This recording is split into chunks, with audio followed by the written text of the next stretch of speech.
Kwa majina naitwa Angelina Shedrack Samuel, natokea Zanaki Girls High School.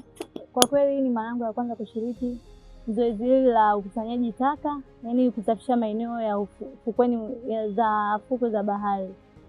Hii imenifunza kwamba tunatakiwa kutunza mazingira ambayo yapo pembezoni mwa fukwe za bahari, kwa sababu mazingira haya ni muhimu sana kwa viumbe hai.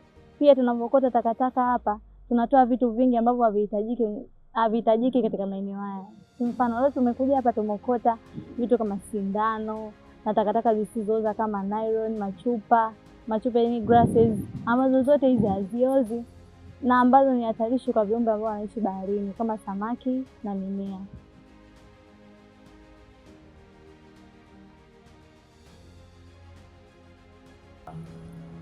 Kwa jina naitwa Mwalimu Anaeli Michael Mwakitaja wa shule ya sekondari Kisutu.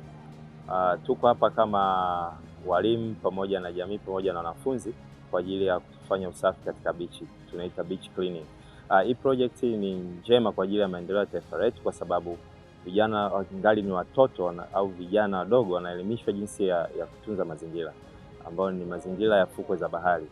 Kwa sababu gani tunafanya hivi? Tunafanya hivi kwa sababu viumbe waliopo au biodiversity iliyopo ndani ya maji na nchi kavu ni muhimu sana kwa jamii iliyopo pembezoni mwa hilo eneo. Kwa hiyo ili kuepuka uuaji au vifo au uteketeaji wa baadhi ya species katika bahari, basi tunafanya hivi kwa ajili ya kuokoa baadhi ya species ambazo zingeweza kuokolewa na sisi binadamu. Kwa hiyo basi ni muhimu sana kwa sababu kuna vitu mbalimbali tumekutana navyo. Kuna watu wanatumia madawa kulevya, wanajidunga masindano, kuna chupa, kuna mifuko, kuna lasters. Kwa hiyo vitu mbalimbali ambavyo vinaweza kuua samaki wa baharini au viumbe wa baharini pamoja na viumbe wanaotembea katika nchi kavu. Kwa hivyo basi kwa ufanyaji kazi huu tunaweza kulinda bahari yetu na kulinda mazingira yetu.